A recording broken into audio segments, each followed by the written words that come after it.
Nobody in the Valley of Coldwater Bend could say exactly when Violet Harrington stopped smiling. Some of the older women at the general store claimed she had been a bright child once. Curious eyes, quick laugh. The kind of girl who collected wildflowers and pressed them between the pages of her mother's old books. But that was before she understood what went on inside her parents' house after supper. Before she learned that two people could share a roof, a table, and a last name, and still be completely alone. By the time Violet was 26, she had built her life around one quiet conviction: that love was not something real women counted on. It was a story told to young girls to keep them hopeful and compliant. She ran her small homestead on the eastern edge of town with discipline and precision. She planted her own garden, mended her own fences, kept her own accounts. She was not unhappy, she told herself. She was simply practical. What she never told anyone was that some nights the silence inside her cabin pressed against her chest like a stone. The storm that changed everything arrived on a Thursday in late October, with almost no warning. Violet had seen the sky turn that particular shade of greenish-gray before. Her father used to call it a liar's sky, pretty until it wasn't. She had already brought the chickens in and latched the barn door when the wind shifted hard from the north and the temperature dropped 10 degrees in the space of a single breath. She made it back to the cabin just as the first wall of rain hit the valley like a curtain being torn down. She lit the lamp, put water on the stove, and told herself she was fine. She was halfway through her second cup of coffee when she heard something hit the porch steps. Not the wind, not a branch, something heavier, something that groaned. Violet stood very still for a moment, the cup warm in both hands. She was not a woman who frightened easily, but she was also not foolish. She set the cup down, took the small rifle from its place beside the door, and opened it exactly 3 inches. The man on her porch steps was face down in the mud. He was large, broad through the shoulders, dressed in a heavy canvas coat that was soaked clean through. One hand was stretched out ahead of him, as though he had been reaching for the door when his legs gave out. A gash across his left temple had mixed with rainwater and spread down the side of his face in a thin indewing. Violet stood in the doorway for a long moment, a rain blowing sideways across the porch. She was not responsible for this man. She did not know him. The sensible thing, the safe thing, was to close the door, wait out the storm, and send for the sheriff, come morning. She leaned the rifle against the wall and stepped outside. Getting him through the door was not graceful work. He was conscious enough to push weakly with his boots, but not conscious enough to be useful about it. By the time she had him on the floor near the stove, her back ached, and her dress was soaked to the knee. She cut his coat off with her sewing scissors, because there was no other practical way, checked that the gash on his head was deep but not dangerous, and wrapped it with the cleanest cloth she had. He had no horse, no pack that she could find. Only a battered leather satchel that had somehow stayed looped across his chest through whatever had happened to him out there in the dark. She did not open it. She put a blanket over him, moved her chair to the far side of the room, and watched him breathe until the storm quieted sometime after midnight. Then she fell asleep, sitting upright with her hands folded in her lap, which was, she thought distantly before her eyes closed, exactly the kind of thing a practical woman would do. He woke the following morning while she was outside feeding the chickens. By the time she came back in, he was sitting up against the wall beside the stove with the blanket across his lap and both hands wrapped around the cup of coffee she had left on the floor near him, not because she had intended it for him, but because she had simply set it down and forgotten it. His eyes were dark and very steady. He had the kind of face that had been weathered by altitude rather than age. Not old, not young, somewhere in between, with the particular stillness of a man who spent most of his time outdoors and alone. He looked at her when she came through the door and said, "Thank you for pulling me in." His voice was quiet. Not rough exactly, but used sparingly, the way some men use good tools, only when the job requires it.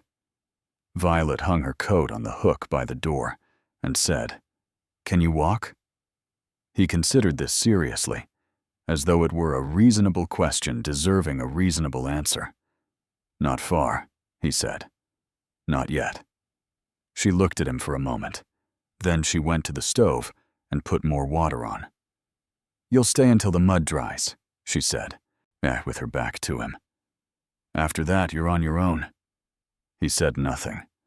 But when she glanced back over her shoulder, there was something in his expression that was not quite a smile and not quite gratitude, something quieter than both, and somehow more unsettling. She turned back to the stove and told herself it meant nothing. His name was Elias. He offered it that afternoon without being asked, in the middle of a silence that had stretched long enough that most people would have filled it with something meaningless. He didn't.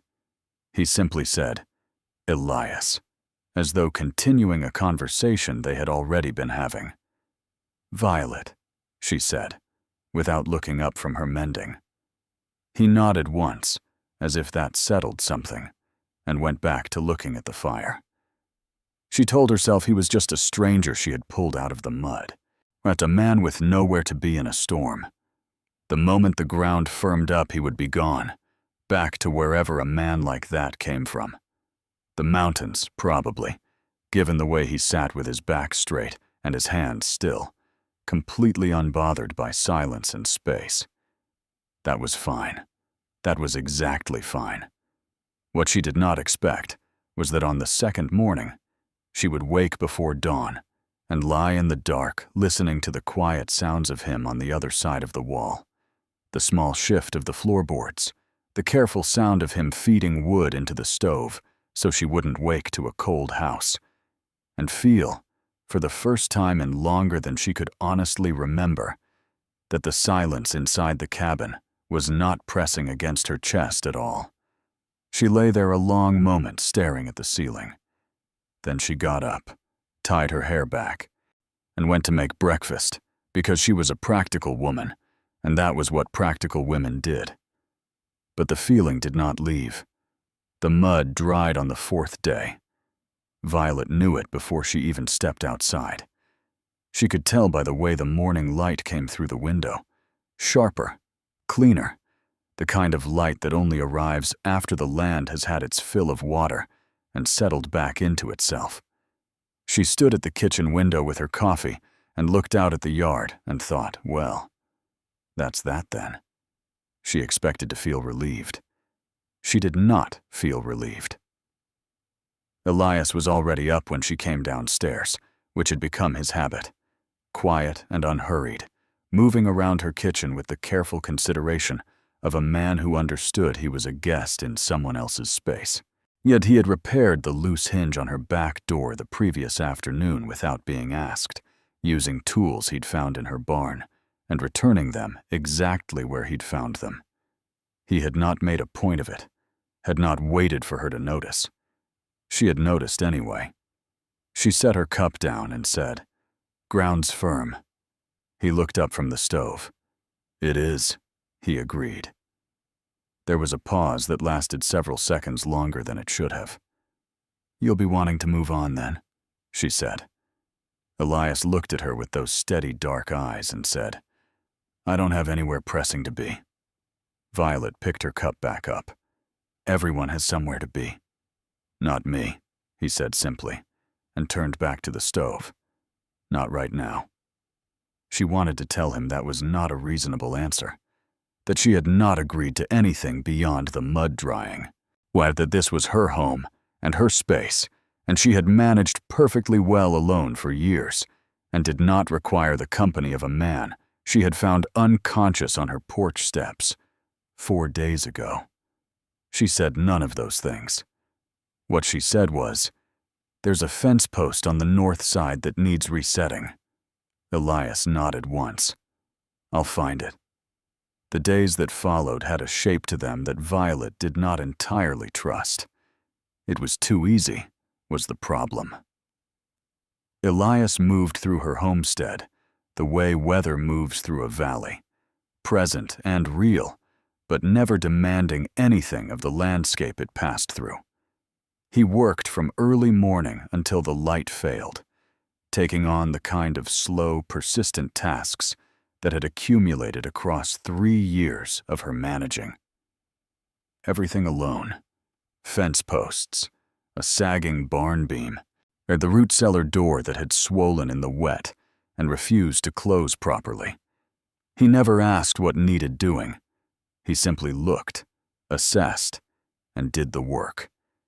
And in the evenings, he sat by the fire with whatever he was reading, a worn book he kept in that leather satchel she still had not asked about, and said little.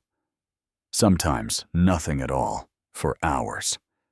But it was not the silence of her childhood home. Not cold, not loaded, not a silence that meant something had gone wrong between two people. It was simply the silence of a man who was comfortable in his own skin. And that, Violet found, was an entirely different thing. She began to dread the evenings less. That frightened her more than anything else. On the 7th night, she asked him about the mountains. She hadn't planned to. They were eating supper. She had made a simple stew, nothing elaborate, the same thing she made when she was cooking for one. And the question came out of her before she had fully decided to ask it. How long have you been up there? Elias didn't ask what she meant.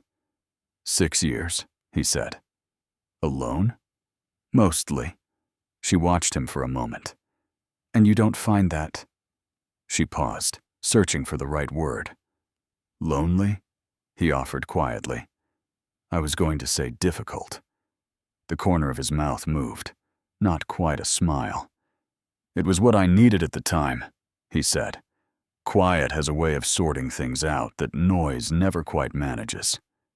Violet turned this over in her mind. What needed sorting? He looked at her steadily across the table. A version of myself I wasn't particularly proud of, he said. Nothing dramatic. Just choices I'd made that weren't in line with who I wanted to be. She had expected something larger, some dark history, some wound he was running from. The plainness of his answer surprised her more than a dramatic confession would have. Did it work? She asked. Mostly, he said, in exactly the same tone he had used to answer the question about being alone, as though he had made peace with the mostly and did not need it to be more than that. Violet looked down at her bowl. Something about the simplicity of his honesty made her chest feel strange, a little tight, a little open at the same time, like a window that hadn't been used in years being eased off its latch. She did not examine the feeling. She cleared the bowls and went to bed. Yet the trouble began, if trouble was even the right word for something so quiet, on a Wednesday morning when Ruth Calloway came by. Ruth was the nearest neighbor, a sharp-eyed woman of 50, who had opinions about everything and the confidence to share them freely. She came with a jar of preserved peaches and a look on her face when she spotted Elias repairing the stone wall near the garden that Violet recognized immediately and liked not at all. Inside, over coffee, Ruth leaned across the table and said in a low voice that somehow managed to carry, "How long has he been here?" 8 days, Violet said. Ruth raised an eyebrow. "He's working," Violet said. "In exchange for room and board. No, it's a practical arrangement." Ruth looked at her with the particular expression of a woman who has been married 30 years and finds the word practical extremely amusing in certain contexts. "He's handsome," she said. "I hadn't noticed," Violet said. Ruth made a sound that was not quite a laugh. "Violet Ann Harrington," she said. "You notice everything."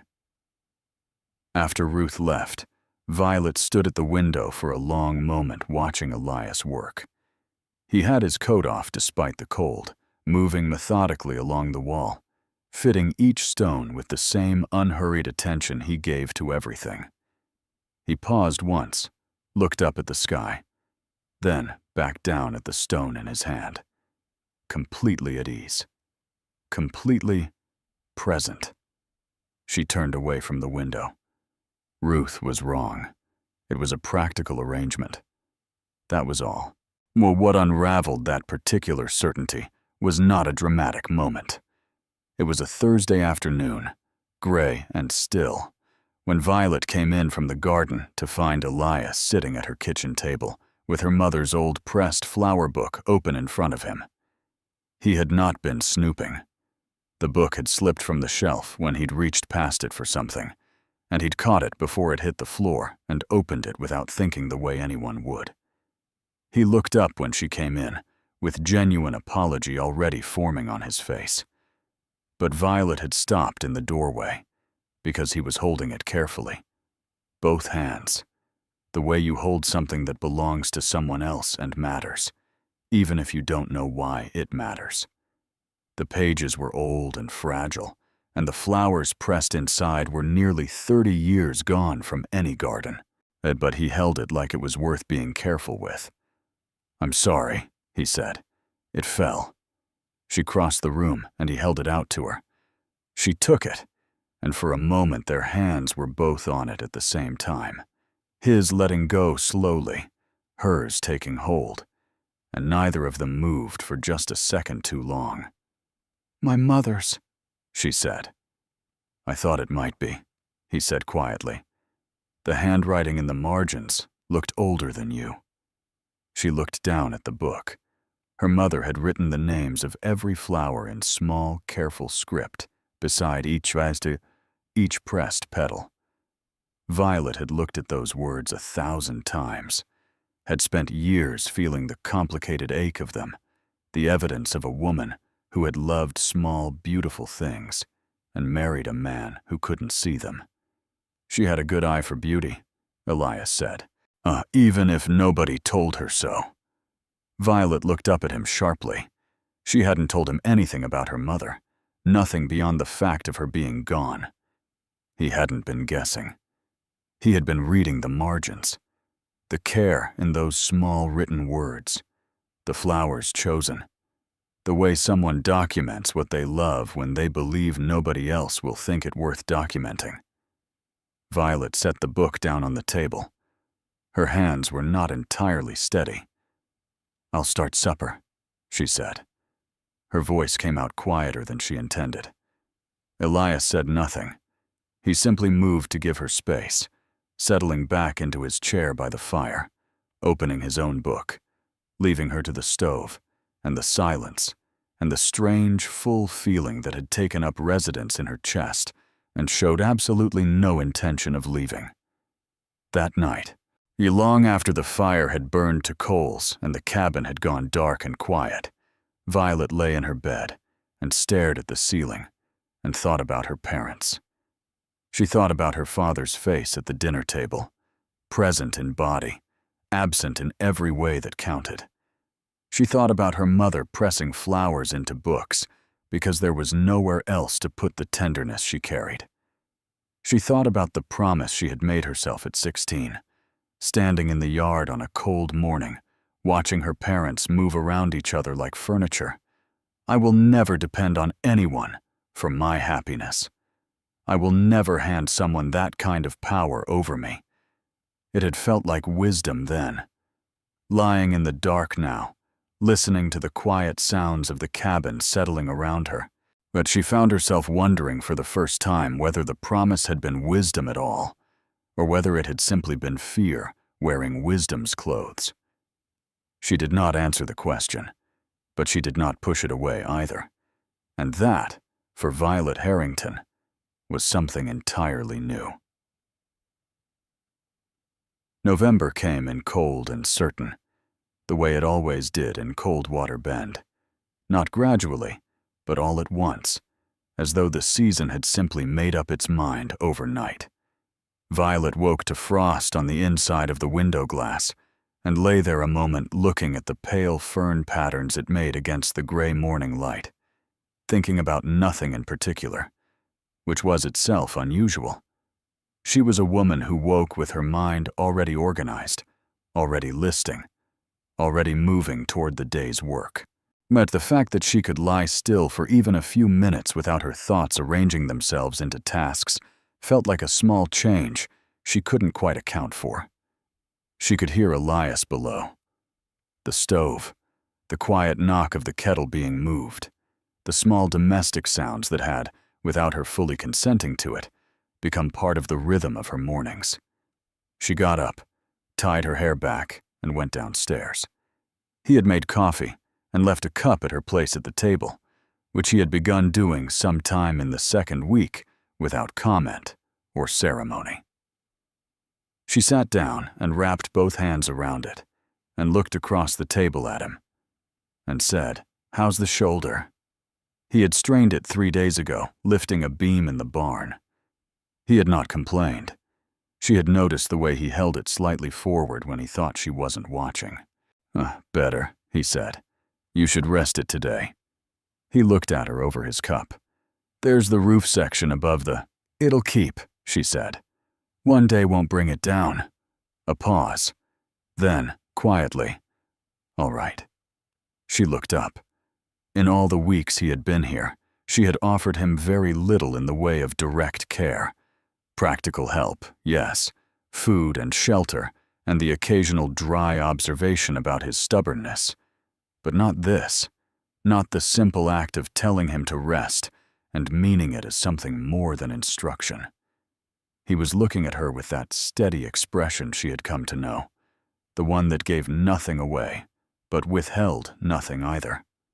Completely open, completely calm. She looked back down at her coffee. "There's bread from yesterday," she said, "and I'll make eggs." "Thank you, Violet," he said. Just that. Her name, and 2 words that in his mouth managed to carry the full weight of everything she hadn't said and he hadn't asked for. She got up and went to the stove. Before her face could do anything, she'd have to explain. Ruth Calloway came again that Friday, this time without the pretense of preserved peaches. She sat down at the kitchen table, folded her hands, and looked at Violet with the direct expression of a woman who had decided a conversation was going to happen, whether the other party was ready or not. "People are talking," she said. "People always are," Violet said. "About you. And him."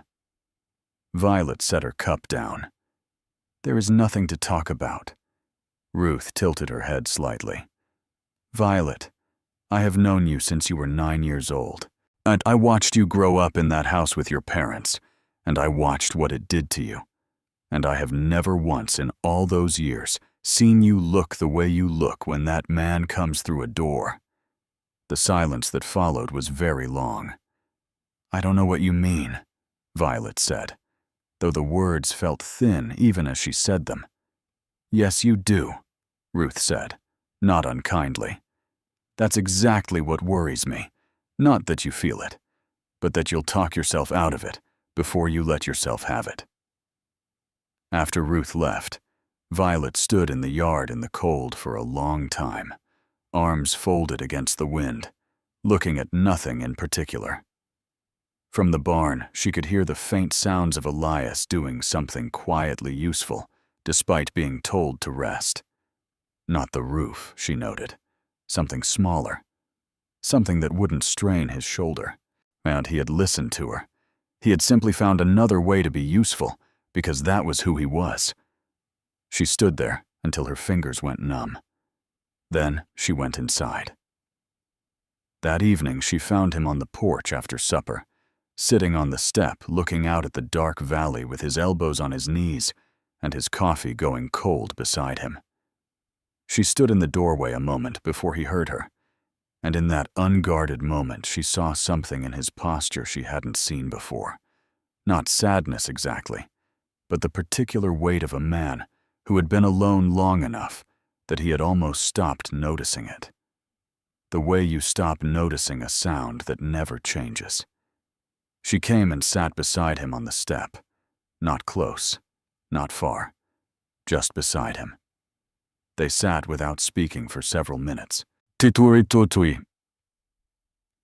Looking out at the dark shapes of the mountains against the sky, and Violet thought about all the silences she had sat inside across her life, the cold silence of her parents' house, the hollow silence of her early years alone, the pressed stone silence of nights when she would lie awake wondering if this was simply what life was. This silence was none of those things. "Elias," she said.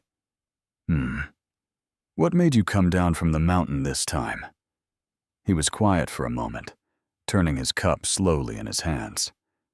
"I woke up one morning," he said, "and the quiet felt different. Not peaceful anymore, just empty." He paused. There's a difference. She knew exactly what he meant. She had spent years mistaking one for the other. "I'm not good at this," she said, before she had entirely decided to say it. He turned to look at her. At what?" She gestured vaguely at the space between them. "Allowing things." Elias looked at her for a moment with that open, unhurried expression. Then he said, "You pulled a stranger out of the mud in a storm and fed him for 3 weeks, Violet. You're better at it than you think." She looked at him. Something shifted in her chest. Not breaking, not opening exactly. More like a thing that had been held at a careful angle for a very long time, finally being set down flat. "I watched my parents," she said quietly, "for 20 years. 2 people who shared everything and felt nothing for each other. And I decided, very young and very firmly, that love was something that hollowed people out." Elias said nothing. He did not rush to reassure her, did not offer easy contradiction. He simply listened, the way he did everything. Completely, without reservation. "I still don't entirely trust it," she said honestly. "I know," he said. She looked at him. "That doesn't bother you?" "No," he said simply. "Trust isn't something I'd want you to give me before you were ready. It wouldn't mean anything if you did." The wind moved through the yard below them, lifting the dry grass in a slow wave. Somewhere in the dark, a nightbird called once and went quiet. Violet looked out at the mountains, his mountains, the place he had come from, the place he had left when the quiet became empty, and felt something she did not have a clean word for. Not happiness exactly, not relief. Something steadier and less dramatic than either. Something that felt, she thought distantly, like the very beginning of trust. "You could stay," she said, "through winter, if you wanted." A pause. "I'd like that," Elias said quietly. Not eagerly, not with relief. Just honestly, calmly, the way he said everything. She nodded once, looking straight ahead. "All right then." They sat on the step until the cold made it impractical, which took longer than it should have, because neither of them was in any particular hurry to go inside. Winter passed the way good things do, slowly, without fanfare. Each day small and complete in itself. Elias stayed.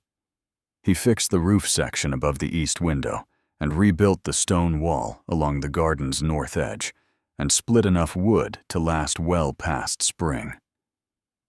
Violet cooked and kept accounts and mended and planted the cold season herbs she'd been meaning to plant for 2 years and somehow never had.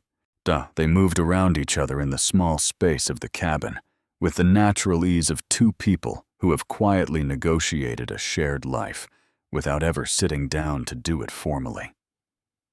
There were difficult days. Violet had mornings where the old fear returned without warning, where she would look at him across the table and feel the familiar pull to draw back, to remind herself of all the reasons this was foolish. On those mornings, she was sharp-tongued and distant, and Elias, without fail, simply gave her the space she needed and remained exactly where he was. Not wounded, not punishing, just present. That, more than anything, was what finally reached her. Not grand gestures, not declarations, just the daily, undramatic fact of a man who stayed. He asked her in March, not on a special occasion, and not in any setting designed for the purpose.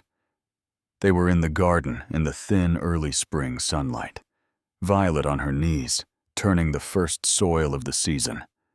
Elias crouched beside her, doing nothing in particular, just keeping her company the way he had taken to doing on weekend mornings. He said, "I've been thinking." "That's generally a warning," she said without looking up. She heard the quiet sound that was his almost smile. Then he said, "I'd like to stay past spring, past summer, past all of it," a pause. "Permanently." Violet stopped turning the soil. She sat back on her heels and looked at him. He was watching her with that steady, open expression, neither hopeful nor braced for disappointment, simply honest, simply present, simply Elias. "Are you asking me something?" she said. "I am," he said. If you're willing to hear it."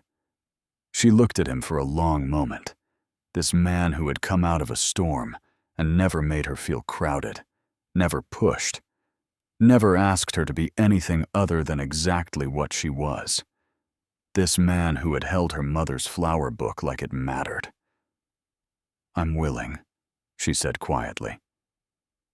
They married in June, on a clear morning with the mountains visible from every angle, and Ruth Calloway crying loudly enough that the birds startled from the fence posts. It was a small ceremony. "Practical," Violet said firmly, when Ruth tried to make it larger. But she wore her grandmother's ivory dress that she had always claimed she would never wear, and she carried a small bunch of wildflowers because Elias had risen early that morning and picked them from the edge of the meadow and left them on the kitchen table without a word. She looked at those flowers for a long moment before she picked them up. Then she smiled, quietly, fully, the way she did everything now, and went to marry the man who had never once asked her to trust him, who had simply made himself trustworthy, day by day, and let her find her own way there. A year later, on a morning so like that first October morning that Violet noticed it and said nothing about it to anyone, she stood at the kitchen window with her coffee and watched Elias in the yard below. He was teaching their daughter, 8 months old and thoroughly unimpressed by the lesson, to look at the mountains. He held her against his chest, one large, steady hand across her small back, and pointed at the peaks with the other, saying something Violet couldn't hear through the glass.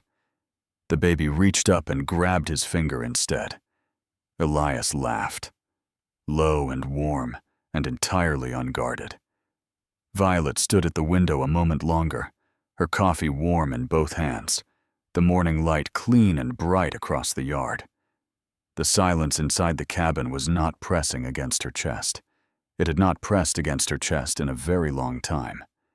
She set her cup down, put on her coat, and went outside to join them.